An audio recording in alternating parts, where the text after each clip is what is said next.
Hey traders, Akil here, and welcome back to another episode of the Trading Coach Podcast. If you guys are new, I am a professional Forex trader. I am also a trading coach over at tier1trading.com. In today's video, I'm going to share with you a very painful trading experience and hopefully twist it into a lesson that will help you overcome this obstacle in the future. So, a heavy emphasis on trading psychology today and talking about creating neural pathways and really just changing the way that you think for the better. Now, as always, I'd appreciate if you guys supported me on this podcast by leaving me a review, leaving me a rating, and of course, sharing this podcast on social media. So, each and every day, either myself or my trading partner, Jason Greystone, we produce a video for our Tier 1 trading members called The Trading Edge. And at least once a week, I try to upload a public version on YouTube as well. This week, I uploaded The Trading Edge episode 50, and it took a look at a very interesting trading scenario. It was a setup where there was one opportunity, and right below the stop loss of that first opportunity was another opportunity. So think about it as a trade where if it got stopped out, you'd have to immediately jump right back on the horse and trade it again. And the trade played out in a very interesting way, where actually the first one got stopped out and then the second one didn't get filled, but went on to hit would-be targets. And I went on to explain to the traders just the pain that comes with this type of scenario and a little bit about the mistakes that this type of result can lead the trader to make in the future. So just wanted to hop in and give you guys a little bit of background information before we get into today's rant. Now, I know some of you guys heard this already from a YouTube video, but this is going to be an extended version. So this is going to be the full conversation that we had in the live room. And we're going to dig into a little bit more detail about neuro pathways and changing our thought process and why we're programmed to think that, or to think the way we are. So I hope you guys enjoy and check it out. It's not going to be one of those instances where you have to choose one over the other. I will be able to enter both. This is probably going to be, for you guys that have ever experienced this situation, this is probably the most gut-wrenching situation that you can have in trading. Who can tell me why? Who can tell me if they've ever been in this situation? Back-to-back pattern formations with the second entry being essentially right at the stop of your other one. Who can guess why this is gut-wrenching? Why it will twist your insides and squeeze them. But yeah, it's one of those things where you have to get stopped out and immediately enter a trade again. So imagine like you're a boxer and you go into the ring, Mike Tyson punches you in the face. Boom, you're knocked out. And then you've got to get right back in the ring against Mike Tyson again. Who wants to get back in that ring? It's tough because I'm not sure if we talked about it here or if it was in the podcast I did yesterday, but in general, as humans, as people, we tend to hold on to things. We tend to base our future expectations off of the most recent results, right? Recency bias. You guys ever heard of that?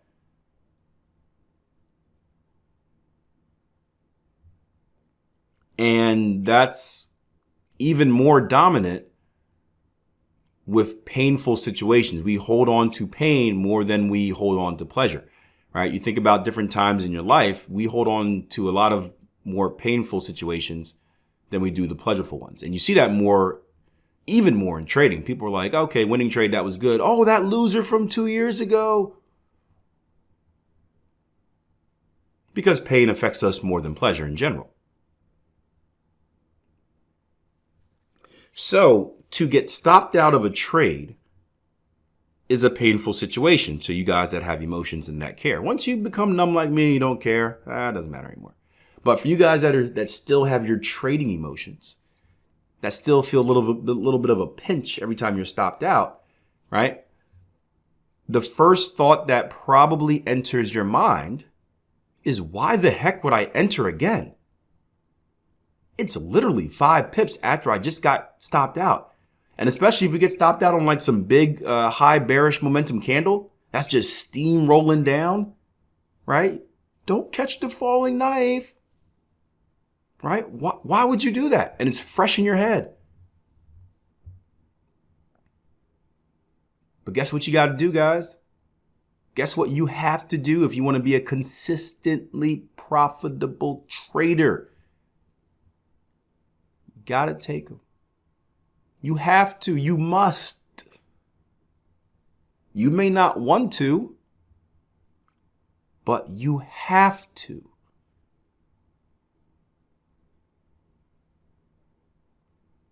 And this is where valuing the process has to be much more important to you than valuing the outcome.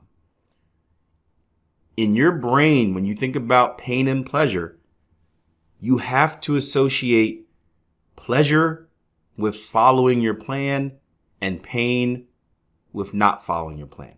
The pain of not following your trading plan, so skipping the trade purposely, has to outweigh the pain of taking a potential loss, a second potential loss. It has to. That's the only way it's going to work. But these situations stink. Fall off the horse and get right back on. Ooh. But you know what's worse? We talked about this earlier. You know what's worse? Know what I would hate? I would hate to see price action go down, stop me out of my first cipher. And who knows, it could hit targets on the first cipher and still rally down and hit the second one. But let's say stop me out immediately. Big old bear candle, right? Stop me out immediately on my first trade. I get scared. I don't take the second trade. The second trade rallies up, wins. And now not only did I take a loss on the first trade, but now I missed profits that would have made up for that loss on the second trade. That's when the computer would go out the window.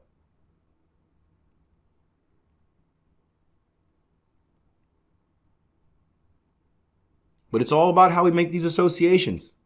That's all it's about.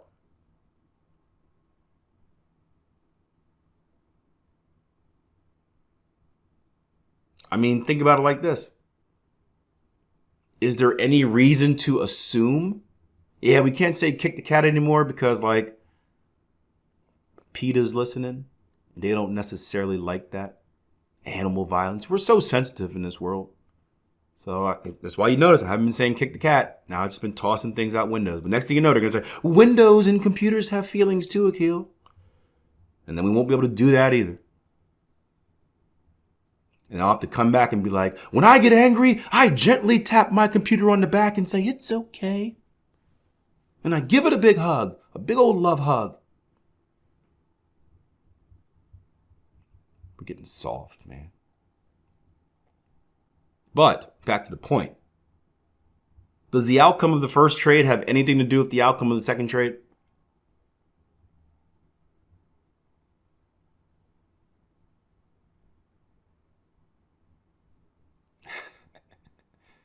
I appreciate you guys putting up with my ridiculousness. It takes a certain type of crazy to spend 3 hours a day with me. But no, the outcome of the first trade doesn't affect the outcome of the second trade. We just create a reason for it to out of fear. Because if you think about it, if you put a positive thought on it, shouldn't we, right, based on probabilities, right? How many of you guys have tested the cipher pattern?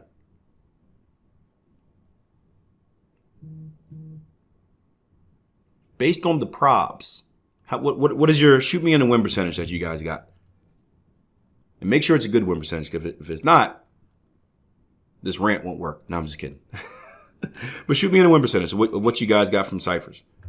Just in general. Doesn't have to be your best pair, doesn't have to be your worst pair. 82%, golly. 72, I see 77%. Yeah, a lot of Aussie, Canada, and New Zealand dollar testing. 82 is really good. if it was anyone else aside from Gabrielle, I would question that result. But we actually Darren had 80% when he first tested it. But all right, so we're seeing like let's just say 70%, right? So pure probability, right? Because we're working off the idea that the first trade lost, so we're so scared and we're so fearful that we assume the second trade is going to lose as well. If we have a 70%, if this pattern formation has a 70% chance of winning, it wins 7 out of every 10 trades, right? It's safe to say that it wins more than it loses. Therefore, if we have 2 trades and one loses, shouldn't the probability be that the next one is going to win? Now, I know it's not like that in real life because the numbers are so rangy, but in general,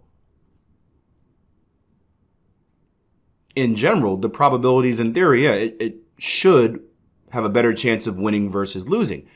But we never think of that in a positive way. We always think about the negatives. Why do we always think about the negatives?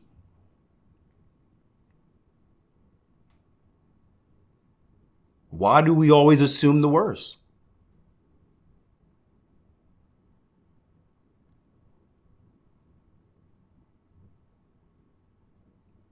Why doesn't anybody go into it like, oh, that last one lost, I know this is going to win. That's what I do during losing streaks. I love a good losing streak. That means the winners are coming. I love taking 5 straight losses. That's what I'm just getting them out the way. That win streak is coming. That's my mentality. We're going to get all these losers out the way right now so we can get back to winning. Each loss brings me closer to a win. That's the mentality I have. I hit a draw that I don't think, oh no, it's going to last forever. I'm never going to rebound. We're going to lose forever. No, it's okay. Taking my pain, getting my pleasure. But yeah, that's what we talked about earlier. Yeah, the brain is made. Well, correction. False. The brain isn't made to think the worst and protect us. We choose that way, and choose is probably not the right word. We're programmed that way. It's not made. The brain is made to do whatever we want the brain to do, right? We have the ability to make new neural connections in our brain. We can make new neural pathways that allow us to think and operate however we want. But we're programmed. You're right, Phil. I think we're programmed at a young age to think that way.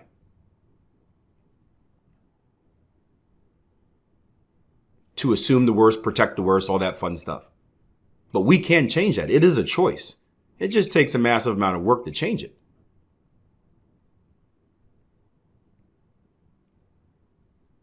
But we are in control. Let's not forget that. We are programmed, and when we're programmed for the majority of our life, especially at a young age where the brain is the most active as far as like growing and whatnot, it is hard to break.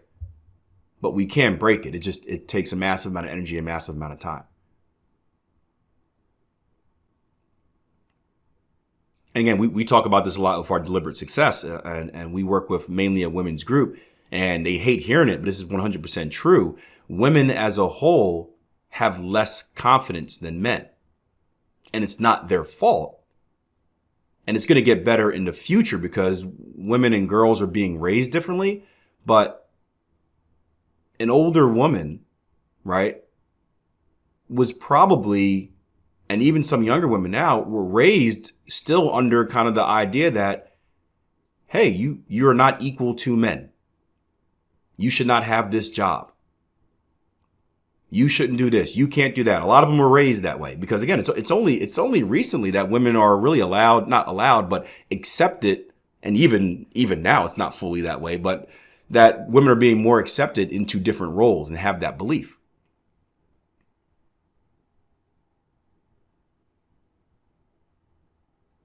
So in general, we work with a lot of women because they lack self-confidence. But we tell them that you can change that. You don't have to be programmed that way.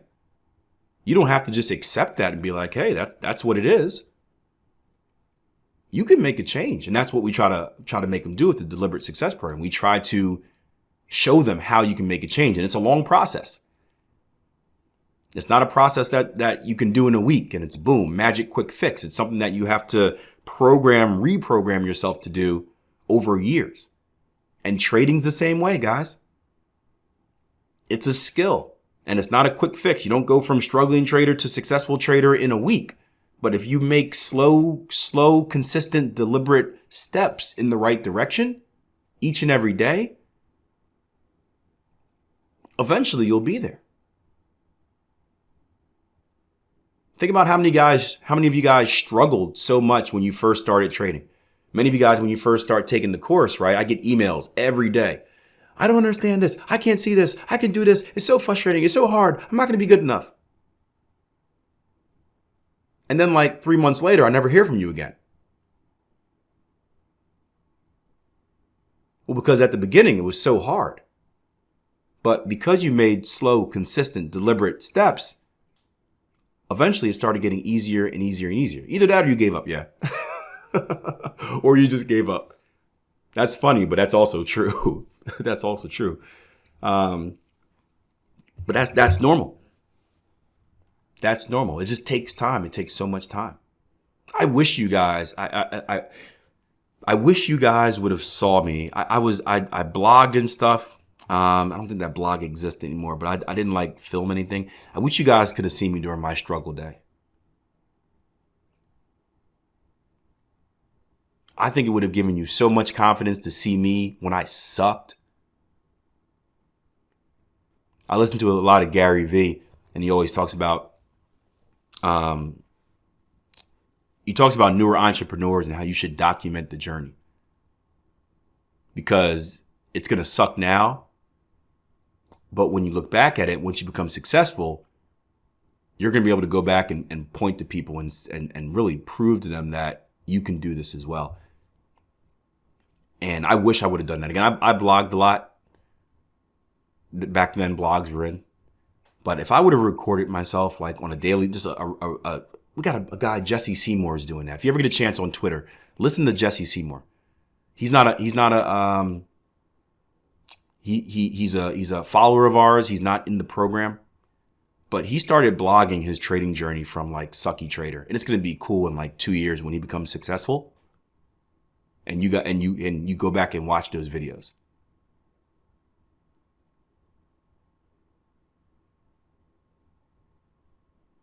But I wish, because I was bad. And that's how people started following me, because I was bad. So the key takeaway from today's podcast is realize that although we are programmed to think a certain way, it doesn't mean that we have to continue to do so. We have the ability to change how we think. We have the ability to change our actions. And that is what separates consistently profitable traders from consistently struggling traders. So as always, do me a favor, rate, rank, review, share, subscribe, and I'll see you guys next time.